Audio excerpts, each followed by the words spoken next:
Bună dragi urmăritori! Bun venit pe canalul nostru!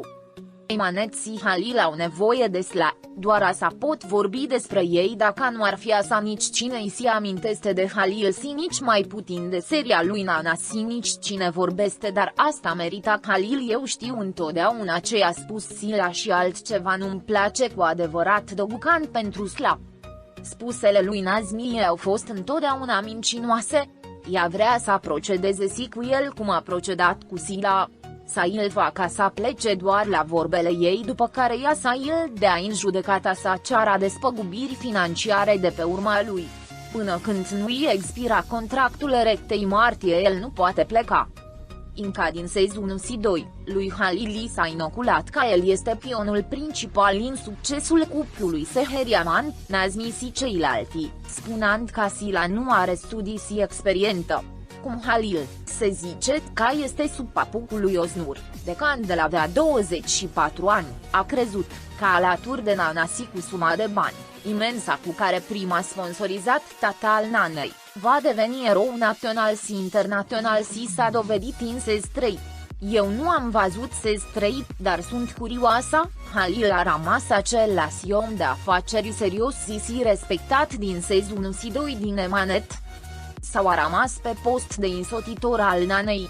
Oare Yusuf va fi moștenirea familiei Nana Yaman? Dacă Halil nu avea fanii turci și externi din cuplul Seheriaman, acum nu mai era în top, deși fanele lui spun că Sila încearcă să facă reclama folosindu-l pe Halil.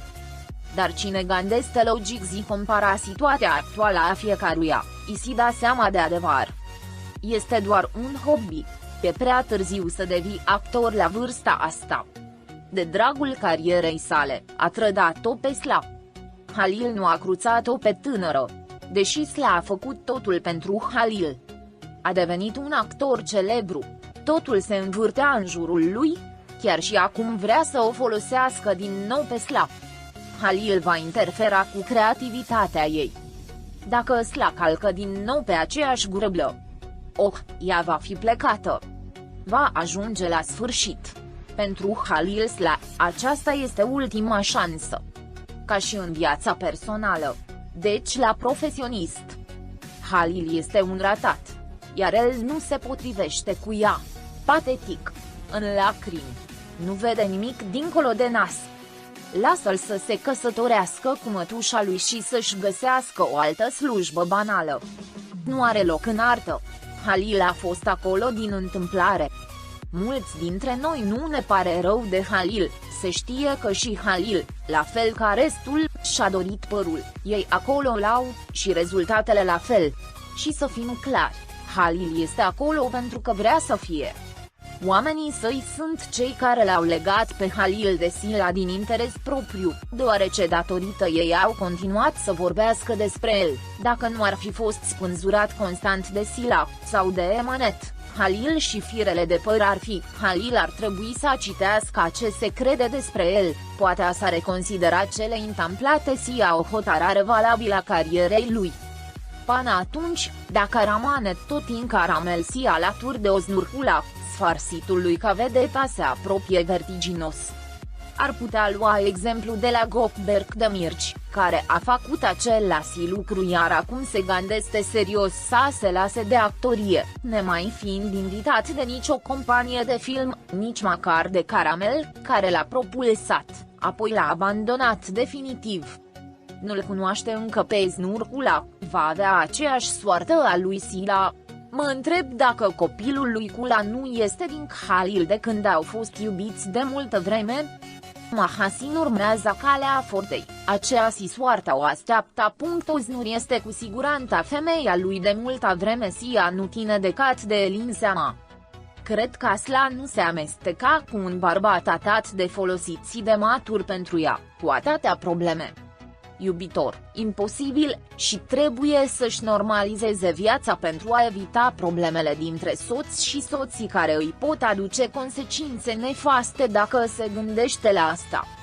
Întâi de toate nu crede că Halil a folosit Sila pentru a obține popularitate, de că o are, este un mare compozator, a compus cântece pentru alți interpretori, este un mare cântăret, are o voce excelentă, este un model, are management mare în catwalk, pe care l-am văzut perfect în serie cum își manețează echipamente, și eleganța Halil Ibrahim Ceyhan este o adevărată operă de artă, dar Sila e populară, dar și au dobândit împreună popularitate.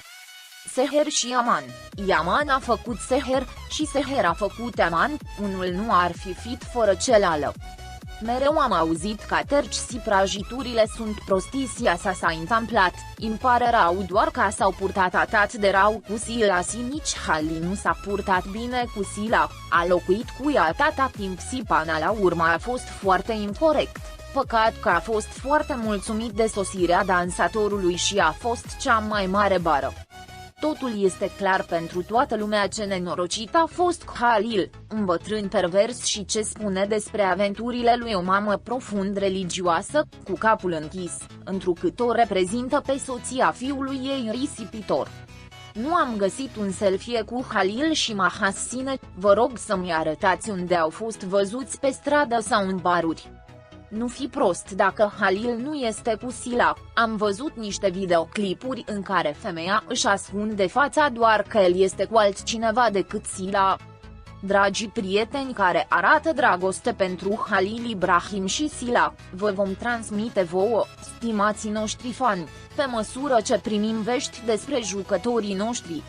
Rămâneți pe fază pentru acces instantaneu la cele mai recente știri. Abonați-vă la canalul nostru și distribuiți videoclipul.